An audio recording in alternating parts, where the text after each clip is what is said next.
Right now, I'd like to welcome in House Majority Leader Joe Skekarchi. Representative, Good morning. thank you for coming in. How you My doing? pleasure. How are you, sir? Excellent. We're not on or we are on? We are on. Well, it's wonderful. All right. So let's talk. So it seems like, as I was just speaking with Chief Justice Williams, it seems like things are progressing. You're obviously the number 2 man in the House of Representatives, right after the Speaker. You're the man in charge. But so tell us about the state of affairs right now in the General Assembly, the relationship between the House and the Senate. Are things getting better? It certainly sounds like they are. There has been positive movements over the last 2 or 3 days, and it's always good when people communicate, and there's communication going on, and I'm cautiously optimistic that things are heading in the right direction. There's no guarantee, Sure. But I think that there's a genuine good faith effort on both sides to meet together and try to resolve any differences. So those are all good things going on. It's positive developments, Sure. everything moving in the right direction. That's good. Just for our viewers that are watching, if they are not familiar with the situation, the House of Representatives passed a budget in late June, mid to late June, and sent it up to the Senate. And the Senate didn't pass the budget as quickly as it normally does, and they kind of waited. And then on what was supposed to be the last day of the session, they amended it in such a way that would jeopardize the car tax, the move to phase out the car tax over a 5-year period. And that irked House leaders like yourself and Speaker Nicholas Mattiello. So you and the Speaker sent the House home, and that's brought us to the point where we have no budget. But I don't know, did I explain that properly? Yeah, Was there anything you would change? There was an intermediary step where the Senate Finance Amended? Committee passed the bill as Sure. it was sent over, and then there was a last minute amendment. And I think that there was a legitimate good concern, but what kind of came as a surprise to us was the timing of that concern. Sure, really late in the ball game, so to It's speak. very late, the ninth inning, as you like to say. Yeah, in the 9th inning of the game. But as you seem to be saying, that there has been some momentum to bring this impasse to a resolution. And that's Yep, it. the parties are communicating, and that's always a good thing. Sure. I heard you talk with Chief Justice Williams, and an honored jurist and a dear friend, and he said about negotiations, and those negotiations are ongoing. There's a real desire on both sides to make an honest effort, and that's happening right now. So the people around should feel comfortable. There's communications going back and forth. All right, let me ask you this. You're obviously the majority leader, but you're a representative first. How often do you hear from your constituents that they want to see car tax relief, or they want to see car tax reform, or they want to see the thing phased out and gotten rid of completely? Is this a concern you hear often? It's a concern I hear regularly when I go door to door. Sure. But also, there is a gentleman happens to live from Warwick. His name is Rob Cody. Okay. And he is, I would say, the father of the car tax elimination or revolution, and I hear from Rob regularly about this. All right. Via email, text, phone calls, or even when I'm walking my dog, because we happen to live near each other. Okay. So, and he is very adamant. He has very strong ideas and opinions on how this should be done in the process, and he doesn't agree with the way the House did it, but I think I don't want to speak for Rob, but I think he feels at least that we are addressing the issue.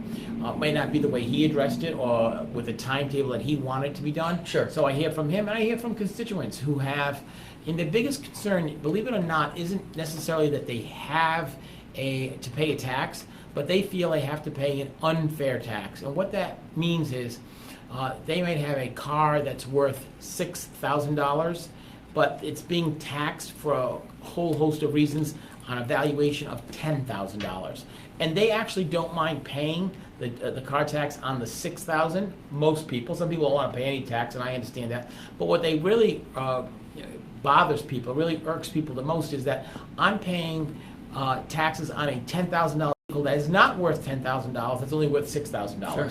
And that's the unfairness of it. The valuation process has not been perfected, and in each cities and town, and that makes it difficult for people to feel comfortable that they're paying their fair share. They feel they're paying more than their fair share. But if we phase out the car tax completely, as the House plan would do in about 5 or 6 years. 6 years. 6 years, then they wouldn't have that complaint at all because they wouldn't be paying any tax. I think that would make them even more happy. And this is to some of my friends on the progressive side of the spectrum. The good thing about the way this car tax has been designed by Speaker Mattiello and the House leadership and the House Finance Committee that put so many hours about this, the people with the oldest cars that are 14, 15, 16 years and older, they're going to get immediate relief. Those cars will be removed from the tax rolls. So they'll have no tax liability. They'll have no tax liability. And those tend to be people who are a little bit more on the lower economic scale. So the people who have the brand new fancy cars will continue to pay taxes for the next 6 years. But people who have the older cars and, you know, are a second car, or the child has a second car or a home or a car, they can't, you know, wouldn't necessarily say the big Cadillacs. Those people will see immediate relief. It does sound like if we pass this budget, as the House passed it, these people who can afford it the least will see immediate relief. That's correct. Sure. That's correct. All right. So that's, I hear from my constituents about it. I walk, even though I didn't have an opponent in the last election, I still walked. I walked the district with my state senate. I walked with the council person, and I like to stay in contact. And it is a reoccurring theme from people that they're, you know, why in Rhode Island do we have to pay a car tax? And why do we have to pay a car tax on a vehicle that's not worth as much as being taxed at or valued at? Sure. Well, moving away from the budget discussion and the car tax discussion, what are some pieces of legislation or some major pieces of legislation that the House passed this year that you think that the majority of Rhode Islanders are going to benefit from? Well, there's a lot of things. Some of that stuff is in the budget, like the increase in minimum wage. And then there are some real good legislation that we passed and we'll continue to work on. There's the domestic gun violence bill that allows states to remove guns to somebody who's been convicted of a domestic violence issue. So that is something that's been worked on for a long time. There is the sick leave bill, and I know that's very controversial to a lot of people, but we in the House, and to some degree my counterparts in the Senate, sure, but I don't know the details. I know how we worked in the House. We worked very hard on that to create a bill that was very fair and balanced. And I know I have a lot of support in the business community. I tell people who call me and say, what do you think about this bill? I always say to them, please look at the finished product of the bill, not necessarily the proposed bill that went in, because as you know from someone who's experienced from your days at the Warwick Beacon to where you are now, you followed legislation, you followed politics for a long time, you write the who's hot and who's not, right, so you're aware of what's going on. You've been following my career, I can see. I have been following your career. Legislation that goes in almost always gets changed, modified, and compromised before it comes out of the legislative process. So I tell people who are concerned about this or who are happy, please look at the final product and then you can make a decision whether it's a good final product or not. Don't ever look at the original product because it's very rare that bills will come out the same way they went in. Because of all the testimony and all the input from the various sides on the issue. Exactly. And then there'll be compromises made and then all the stakeholders. That's how, sure, you know, you asked about legislation. I have a jobs bill, which I think is a very good piece of legislation. Tell us about it. It's been in effect for 17 months. Sure. 17 companies, local companies, Rhode Island, and new companies, GE, Johnson & Johnson, have come here and used this for tax credits, but also local companies like AT Cross and other companies to expand.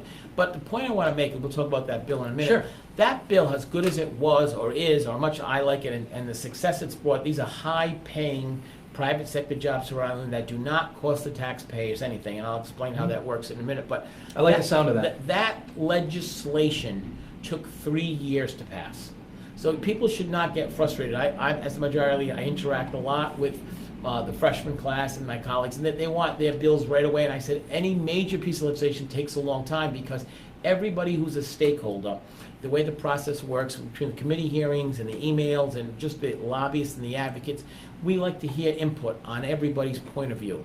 So if people have a point of view that's different or want to modify it or change it or how it affects them, we like to hear that. And it takes a long time, sometimes 1 session, 2 sessions, in this case 3 sessions before that bill came out with almost unanimous support in a bill that, that has worked very well and very effective. The governor and Stephen Pride, the Director of Commerce, call it the best tool that they have in their toolkit to retain businesses here in Rhode Island, to grow businesses, and attract new ones, to come sure, here. So it seems like a bill that passed unanimously in both houses, both chambers, still took 3 years for you to pass. Did you tell us about it? Yeah, I'll tell you about the bill. But the reason it took so long is because to get to a unanimous or close to unanimous vote on a bill, you have to address everybody's concern. Okay. You have to make sure everybody feels like they have a buy-in to the process.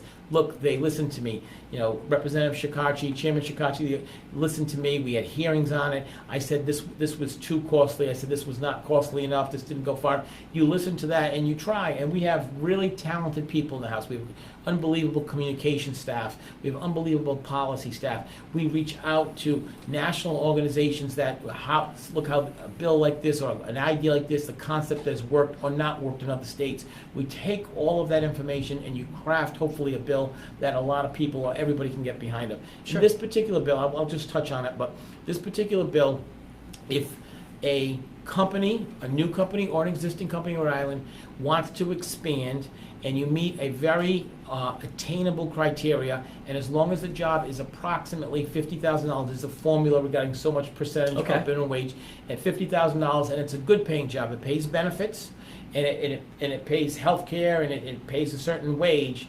Then if your company creates that job, the tax that particular employee has generated to the state.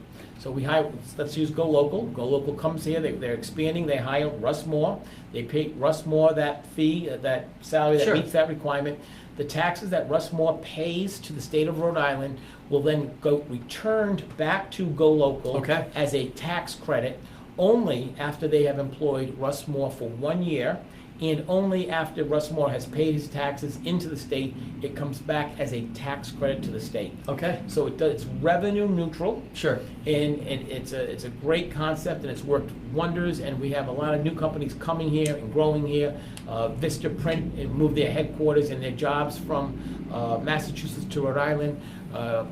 Virgin Pulse, which is coming here, not only was going to buy a small Rhode Island division, actually when they found out about this program, this credit, they moved their headquarters from Massachusetts, their division from Massachusetts down to Rhode Island. So it's worked benefit Johnson & Johnson. Sounds like a program that former governor of Delaware, Jack Markell, had instituted in Delaware at one point. Does that sound familiar? It does sound familiar. Sure. I actually, there was, the late, great Jim Skeffington actually gave me the idea, and on a volunteer basis, he has no personal stake, but it's, believe it or not, how I came across the idea was from Jim and others, but this already exists in Rhode Island. And it's existed in Rhode Island for many, many years, but the bill, the way it was, or the original law, the way it was proposed, only applied to major companies. So at that time, CVS used it, Electric Boat used it, and Fidelity used it at some point. They may not all use it now or then, but... So you opened it up to smaller companies. Thank you. I look at the program, how can we change, how can we open the doors so that it's working so well, these companies are coming to Rhode Island, they're growing here, how can we do that on a smaller scale, and how can we make that effective? And that's what we were able to do. Very interesting. And I give the speaker credit because I was, under Speaker Fox, I proposed the bill, it didn't go anywhere for 2 years, and then Speaker Mattiello became Speaker, and he gave me a commitment that he would bring the bill out to a full vote. We couldn't get it done that first year because we were short. It was an abbreviated year. He was only Speaker for about 2 months. 2 months, sure. But we made a strong commitment to it. It passed the following year, and it's been great success for the state of Rhode Island. Excellent. Well, one of the other issues I wanted to talk about is, it seems like one of the big success stories in Rhode Island these days seems to be Green Airport. And you're obviously a representative from Warwick, down in Apponaug and Buttonwoods. Buttonwoods, Nosocket, Oakland Beach. Okay. Yeah, and that's right in that area. Yeah, a little bit of Greenwood. Okay. So yeah. So you've got the airport right there. It seems like the airport abuts my district. I'm very familiar with the airport, and even before that, even before I was elected a person, I actually was helped part of the team that crafted the community benefits agreement that the airport and the city of Warwick now enjoy. The city of Warwick now receives more benefits from Green Airport than it's ever received. But they deserve it. Exactly. And the Green Airport has learned to become, and has become, a good neighbor to the city. Sure. And there's been a great partnership between the city. And I said yesterday that when we had the news of the expansion of the new airline coming here, Frontier, and all the great routes are going to Miami and New Orleans and Raleigh-Durham and Fort Myers, and just wonderful for the state. In building on Norwegian, building on Spirit. Spirit's not here anymore. But the other airlines that are coming here and have come here and are growing here. So it's in Region Airlines. All these wonderful things, but it took us a long time to get there. Even the mayor said that.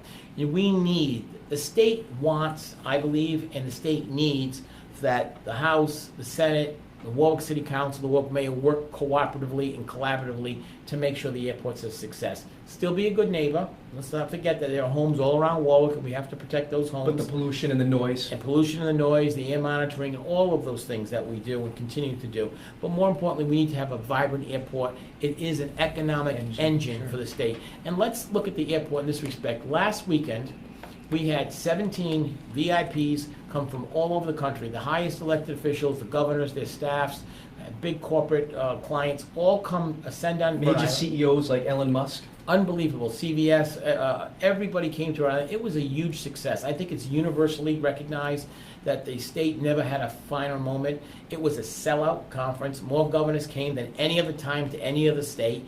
Rhode Island, other than a couple of hours of bad weather, was a shining example of what a city could be. Sure, it was a PR success for the state of Rhode Island. It was a PR success, but it was a logistical success. Right. There were no major problems. I give a lot of credit to the people, Jackie Baginski, Kara Clarnwell, Gabe O'Donnell, and many, many others, John Duffy, people I'll forget, but who were all part of the host committee that made it a huge success. It ran wonderfully. There were no major delays. There were no police problems, no traffic problems. People got in. Event started on time. It did run smoothly. It was a good event for the Sure. state. And Green Airport is an economic engine. It's growing, and it's showing one success after another.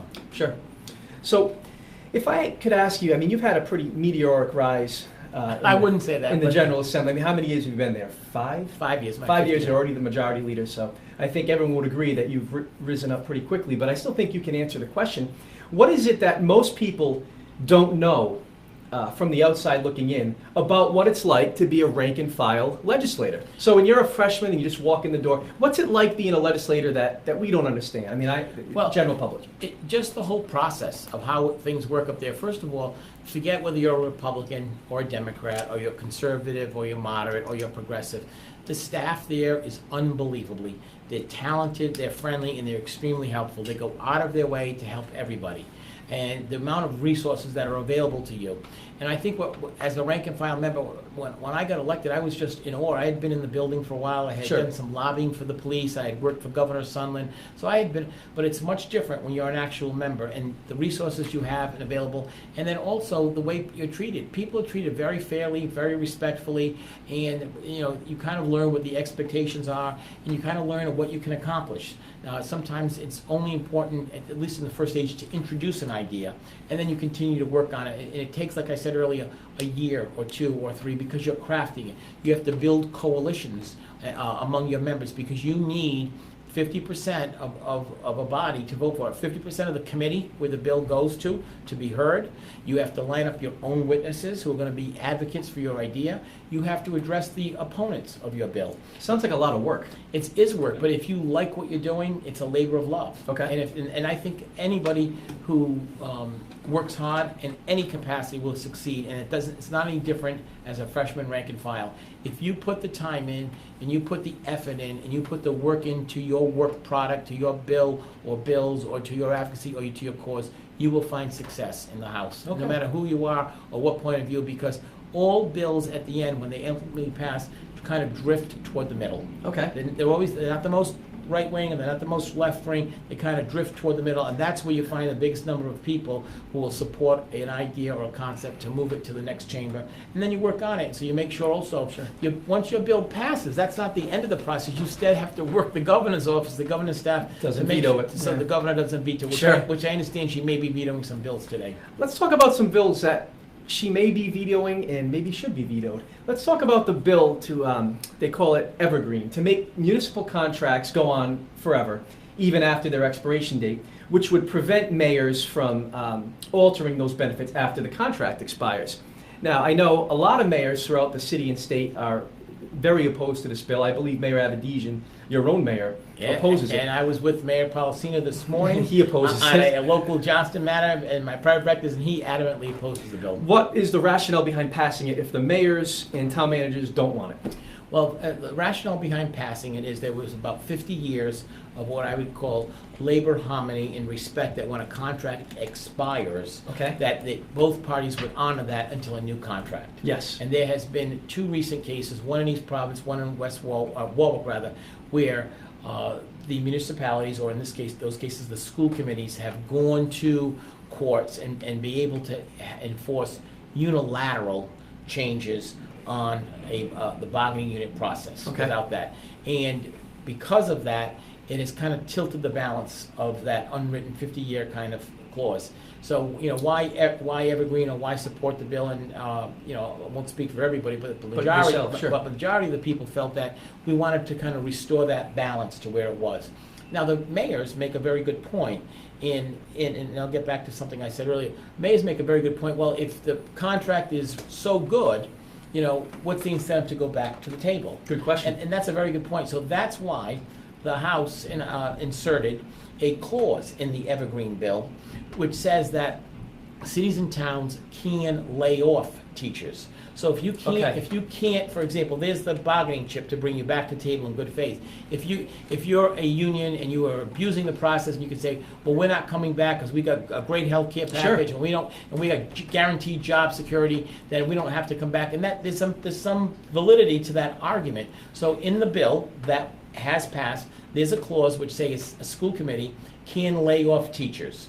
So if for example, if there was an abuse of that process by any party, then the school committee could start laying off teachers. Okay. And once they lay off teachers, if you're a member of a union, that's Not a good thing. That's not Right. a good thing, and that's why that's the incentive to bring it back to the table. Right. So, and that was not part of the original bill that went in on the so-called Evergreen contract. But that's kind of how it moved to the middle, like you were just talking about. That's how it moved to the middle, and that's where we could, in the House, could find the greatest amount of consensus. So there was some concern. I talked to the school committee representatives, the lobbyists, the mayors, and that was a concern. There was balancing of the test. Sure. And let's keep in mind that we're not guaranteeing anybody employment, that they could have been laid off. We're not changing any clauses in the contract. It just keeps it. It just keeps it. So if there's really something very objectionable in the contract, my question would be, how did it get in there in the first place? Right. So that's why when you bargain for a contract and you insert a clause, whatever you're a management side or a labor side, you need to be aware of that, because that guarantees that that's going to be in there for Sure. a long time. Now, keep in mind that teachers can't strike under the law, Right. and they don't have binding arbitration. Nope. So we felt that this was a Okay. balancing. So All now, right. now some people will disagree, and some people will agree, but that was the logic of the rationale behind Does the bill. governor agree or disagree? Is this one of the bills that she's vetoing? I don't know. Okay. I don't want to speak for the Okay. governor. I have heard that. Okay. I don't know what's happening. All I mean, right. as you know, this is in real time, and it's live. Things change. In the age Do of they the ever? internet. I mean, when we talked about coming on the show today, so much has changed between that and now, and then we'll have to see what happens Sure. after the show. So the rumor is that bill is under consideration for a veto. What the result will be, I don't know. What has already happened, I don't know. Okay, and one more question. I want to ask you about one other controversial bill. It was the bill that would expand the criteria for public safety workers to obtain disability benefits. It would assume that certain conditions were incurred on the job and therefore make them eligible for disability pensions. Why pass that bill? Because there's been some criticism saying that the state can't afford to expand disability pensions because we don't have the money. Very good point. Sure. I want to go back to what I have said twice before. Yes. The bill you're talking about is much different. That the bill you went in, you're talking about, is much different than the bill we All passed. right, tell us. So the bill we had all kinds of clauses regarding like hypertension, stuff like that, Yeah. and predisposing injuries. And there was a cost associated with that. So we in the House heard those concerns. We asked the treasurer, state treasurer, Seth Magaziner, Magaziner, to do an analysis, and then he gave us some numbers, and we looked at the fiscal cost. And the bill that we passed, that I believe, has a negligible, if any, cost at all. Because the bill we had just said you can consider illness. We took out the hypertension part, we took out the heart ailment part, we took out all of those parts which would have cost, would have cost the cities and towns a lot of money. Sure. So there is actually a fiscal note or an analysis attached to that bill that's under consideration for the governor from the treasurer, Okay. independent of the House's Of own course. fiscal and staff.